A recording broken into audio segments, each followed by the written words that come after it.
Good day, folks. Thank you so much for joining us. Today we have with us Fahad Hafeez. Came to Canada in 2012 and had a very interesting transitionary journey from a role from a QA to a BA to a product management space. So we'll get to know more about that. So if we can get started by you telling us a little bit about yourself first, Fahad. Thank you so much, Saad. I'm glad to be here. Yeah, 100%. So, yeah, as you mentioned, I came to Canada back in 2012, and I started my journey in the product management from basically QA. So, when I came to Canada, I had 5 years of experience in QA, and I was working as a team lead in Pakistan. And when I came here, I joined in as a QA and started from scratch again. So, doing the QA for almost like a year or so, I mentioned my interest in the same company as a business analyst as well. And as soon as any opportunity came up, I joined the BA team and I started working as a BA. And after working as a BA, I was given the opportunity to work on a pilot project. I took it over. And after taking that specific project to market and monetization, after the monetization, I was basically promoted to a program management manager role. So that was basically my official product management role. So as a program management manager, I was responsible for like product ownership. I was responsible for customer support and everything for that pilot project or beta project. So that was my official first product role. And then from program management, I moved into a product owner role, and then from product owner, product manager, senior product manager, and I am currently working as a principal product manager today. So yeah, that's my product journey, how I ended up in product. And what really worked for me is expressing your interest in the positions that you want to be. Sooner or later, when your company has an opportunity or there is a gap and they understand that, yeah, we have an opportunity, we need to hire someone. If you have expressed your interest, you will be the first one or one of the first few candidates that would come into their mind. So it's very, very important to express your interest in a specific role that you are interested in, even if it's not available at the moment. Very nicely covered. That's amazing. So what is your one day in the lives of Fahad Hafiz? What, like when you wake up and go to your office, I'm sure you're working remote or probably going into, by the way, are you going remote or are you hybrid right now? So it's kind of a different hybrid for me. I am generally, when I'm in Toronto, I'm generally remote, but my engineering teams are mostly in Ottawa. So once a month, I have to travel to Ottawa, that like for a week, and that week is like a totally crazy schedule week. So what actually happens generally when I'm working remotely, I wake up around 6:30-ish. So I go and have a small gym at my home, very small basic gym, go to basement, do some workout. After the workout, I take quick shower, breakfast as quickly as I can grab, and get on to meetings around 8-ish, around 8, 8:30. Sometimes meeting starts early as well because half of our engineering teams are in UK, so I have to start earlier. Sometimes I have calls like at 7 as well. On those days, like I kind of skip my gym, kind of skip my workout and start at around 7, 7:30. So the day goes by meetings, and during the around the first half of the day is mostly meetings. I'm hardly able to like do or develop any of the artifacts. But after the half of the day, things like day slows down a little bit, and that's the time when I do my artifact and or I start working on the other projects, and start picking up with the emails and stuff.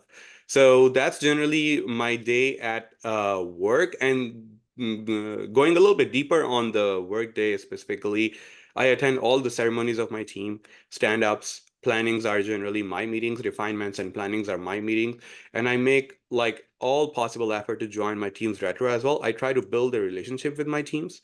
So retrospectives, attending daily stand-ups are great ways to establish a long-term relationship with your team. And apart from that, I like do regular monthly one-on-one with every engineer on my team as well, so that I know them, I know their weaknesses and strengths, so that where I can leverage on them or where I can basically ask them for help. So that's that. And then I have certain areas in the product that I take care of. And one of the area is escalations as well. Any escalations coming from the customer support, I'm responsible for that, bringing like basically triaging those along with support and engineering, responding to customers if customers is looking for a response, especially when we have to say no, that we will not be fixing that bug, that's going to remain a known issue. So I have to like craft the message and give it to the customer support. They update it and they send it back to the customer, and then customer says, okay, I want to jump on a call with the product.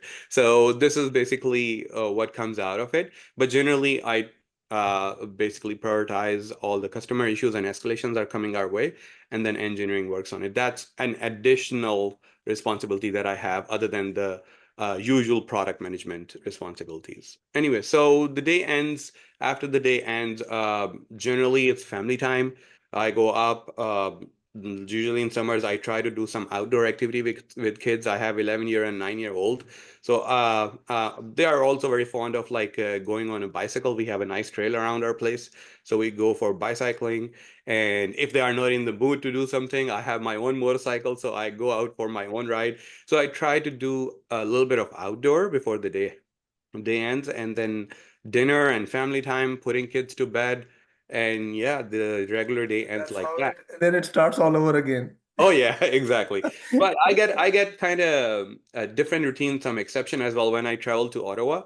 When I travel to Ottawa, my meetings kind of starts like around 7:30, and it goes like my day goes all the way up to 6:30. Turns out to be hectic weeks or hectic days, but it's worth it because I'm there, so I try to pull every possible value out of the time I have No, over there. absolutely. Makes sense. By the way, I normally I've started adding one question to the attendees, and that is that how has AI impacted your job at all? Or if it hasn't, like in a few 1 or 2 minutes, if you can kind of summarize, because it is something that is on the horizon, we gotta prepare for it. So, I think it's a very, I would give you a very typical product management answer. It depends.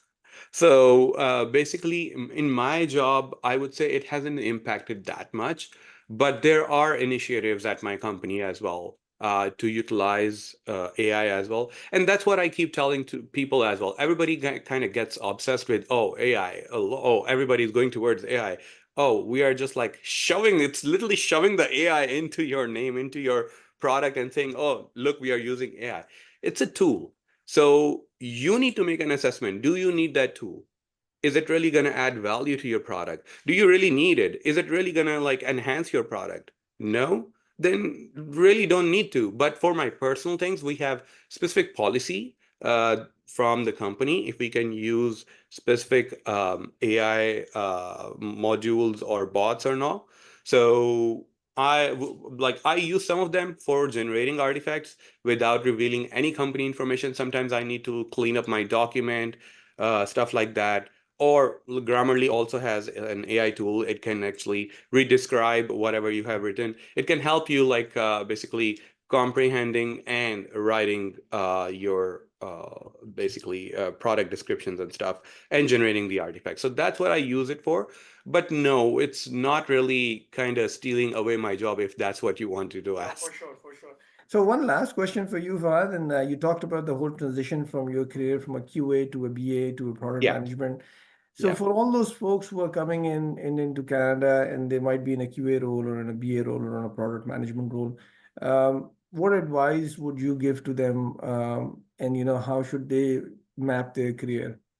Okay, so before answering the question, I'll add a little bit more context to my experience, and then I will come to the my advice to the people who are trying to transition into product management or trying to grow in product management. So basically, I would say like I was born long time back in a different century. So I graduated and I did my computer science degree, bachelor's degree in computer science. Then I joined a company as a QA and like changed few companies within Pakistan, worked as QA over there. And then I was really not interested in like continuing my career in QA. It was good. I was doing well. I was promoted to a team lead after 4 or 5 years. I was leading a team of like 7, 8 QAs, and I was working for an offshore company, and it was as good as QA can be in Pakistan. But it was not something that I was enjoying all day or I was really passionate about. So I always wanted to study business. So along with my full-time QA job, I started doing MBA. And then I shifted my job to part-time. and did my MBA in the morning. I did a fast-paced MBA from Government College University, Lahore. And after doing that over there, I was like, okay, now I understand business. Now I need to find out how I can do the blend of business and the technology together. So I was just exploring those some of the options and avenues, and at the same time, during that time, I got married as well, and I moved to Canada with my wife. So we had immigration, it was approved, and we came over here in Canada back in 2012. Now, once I came here, I had two options. Either totally like not put QA on my resume and start from scratch, or use QA as a stepping stone and move into product management. So that's exactly what I did. I joined QA because I had like 5 years of experience.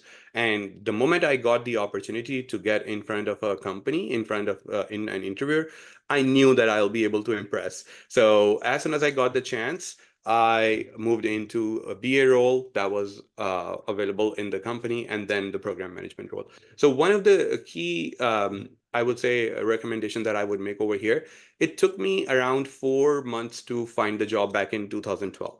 But in those 4 months, every single day, religiously, I started my day like around 8:30, opened up the LinkedIn, went through every possible opportunity, reach out the recruiter, reach out the HR person, and express my interest that I'm interested in an opportunity. Yes, I was a new immigrant, and of course there has been some like impressions of new immigrants, and wasn't really given chances as much as like a regular Canadian would be given chances. But I got my shot. There was a time when some people gave me my shot, and I proved myself.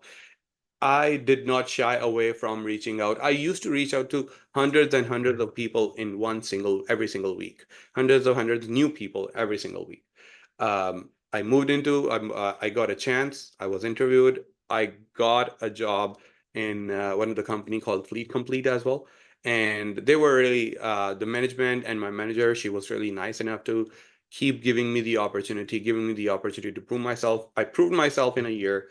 And then I slowly started expressing my interest in BA.